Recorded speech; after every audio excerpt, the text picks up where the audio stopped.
Hey everybody, Teresa here from Inspiration Cards, and today I'm going to share a great technique that's an easy way to level up your card making and other projects. It's heat embossing, and it's one of the first techniques that I learned when I started card making.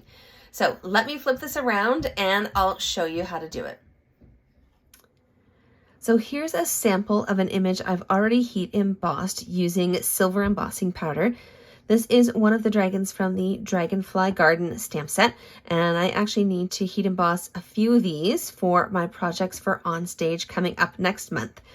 So for this project, I'm actually going to be using gold embossing powder, and this is going to be for my daughter's birthday card. Shh.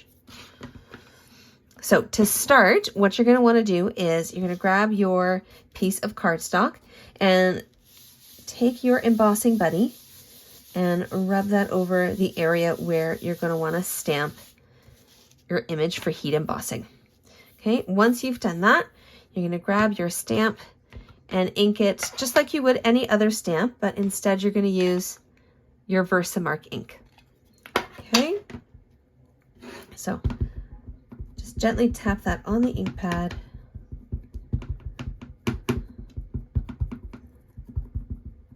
Go, and then straight onto the cardstock. There we go.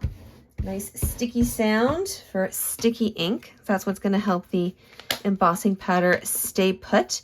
And the embossing buddy is going to make sure that any extra bits of embossing powder don't stick to the cardstock where you don't have that Versamark ink. All right. So now we're going to add the gold embossing powder. So I've collected these pieces over the years. So originally Stampin' Up! Just offered the embossing buddy, but now they actually offer all these different pieces as part of an embossing kit. There we go. So be generous with your embossing powder. Don't be stingy. Right? The tray is designed to catch that extra embossing powder, and you're going to use, this is just a paintbrush that I've picked up over the years. There's been lots of kits that my kids have gotten over the years, and so you're just going to use that brush and wipe away any of those stray bits of embossing powder. You can also give it a gentle puff and then use the brush for those extra little bits. There we go. Okay. And then the tweezers definitely come in handy because the heat tool actually gets quite hot. So you definitely do not want to get your fingers too close to your cardstock when you're heat embossing. Now, one thing you'll want to just make sure of is, right, so with the tweezers, you can actually get a little closer to the embossing powder than you would with your fingers. Okay, and here we go.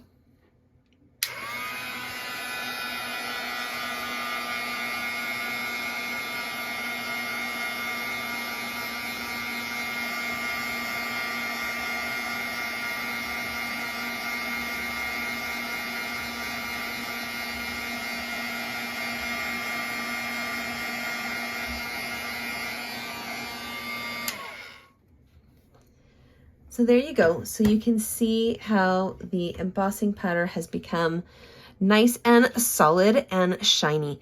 So when I'm doing my heat embossing, I hold the heat tool about an inch or so away from the cardstock, and I keep moving it around. I generally do circles. I think it's just a habit I've gotten into, but you definitely want to keep the heat tool moving as you're doing your heat embossing.